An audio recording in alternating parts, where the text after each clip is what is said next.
قلت للوالده ديالي انا غادي الناس، وهذا الشيء كان بعد ما تغديت. الغدا كان مع ديك 3 ديال العصر. طلعت لبيتي وقصدت ناموسيتي، ووقع اللي ما كنتش كنتوقع. وديما الحوايج الخايبه كتوقع في اللحظات اللي ما كتكونش متوقعها. تكيت في بلاصتي على ناموسيتي وما كنتش عارف باللي بديت كنحلم وباللي راني نعست، حيت ما كنتش كنحس بشعور النعاس مره. كنت كنشوف غير في يدي اللي حطيتها في جنب الوساده حدا راسي. بدات الواقعه فاش شفت في يدي وبانت لي عامره بالدم. تخلعت، وفي اجزاء من الثانيه حاولت نحرك راسي ولكن ما قديتش في ديك اللحظه. وتما عرفت باللي هادشي اللي كيوقع لي سببه بوغطاط او الجاتون. كنت ماشي بحال اللي كيف ما كنكونوا في الاحلام غايبين على الوعي، كنت بحال اللي راني فايق وكنحس بكل شيء. بديت كنغوت مجهد ولكن ما سمعني حتى شي واحد. انا براسي وما سمعتش الصوت ديالي. وفي هذه اللحظه بديت كنقرا ايات الكرسي. سمعت صوتي هذه المره وانا كنقرا القران، ولكن لساني كان ثقيل بزاف. قريت على الناس اللي ما كيطفوش الاغاني وقت الاذان كيعانيو من ثقل اللسان قبل الموت فاش كيبغيو ينطقوا الشهاده، ولكن ما كنتش عارف المعنى الحقيقي ديالها، كيفاش كيتقال لسان الانسان.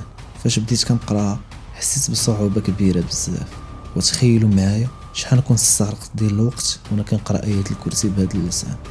بالتاكيد باللي بدا الحلم ديالي حتى سالا شكون داز واحد 4 ساعات هكاك. فاش ساليت القرايه بديت كنغوت عاوتاني ولكن والو، ما كنسمعش صوتي. ولكن هاد المره قديت نحرك راسي. كنت بوحدي في البيت والباب مسدود، وهذا الشيء علاش لحد الان ما عرفتش واش داكشي اللي وقع لي حلم ولا حقيقه، واش بغطات بصح ولا راني كنت كنحلم. كنت بوحدي في البيت والباب مسدود عليا، وهذا الشيء علاش لحد الان ما عرفتش واش داكشي اللي وقع لي حلم ولا بغطات حقيقي، حيت ما شفت حتى شي واحد من العائله سمعني. بديت عاوتاني كنقرا ايات الكرسي، ساليتها بالزربه بلا ما يتقال اللسان ديالي في هاد المره بحال المره اللي داز. وبديت عاوتاني كنغوت، وهاد المره سمعت صوتي مزيان وغوت باعلى صوت قديت عليه، ولكن والو، حتى شي واحد ما سمعني. بديت كنغوت لمده طويله قريب نص ساعه ديال الغوات حتى عييت.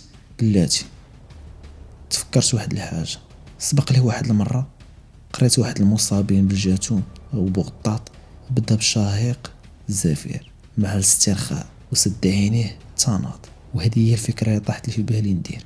درتها المره الاولى ما عطاتش نتيجه، درتها المره الجوجه والو، والمره الثالثه فقت على غفله.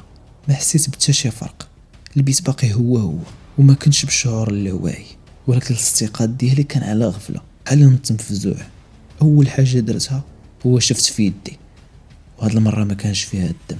حسيت بالخوف، تخلعت بزاف، نزلت من الناموسيه وفتحت الباب ديال البيت ديالي باش نخرج ونعاود شنو وقع ليا للعائله ديالي. ولكن فاش نزلت لتحت كانت مفاجاه. المفاجاه ديالي كانت فاش شفت الوالد ديالي مازال كيتغدى، والوالده يلاه كتجمع الطابله. يعني غتكون ثواني قليله اللي دازت عليا في هذا الحلم هادي، ما يمكنش.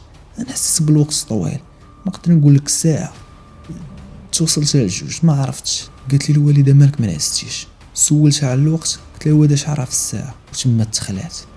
قالت لي ولدي راه 13 دقائق.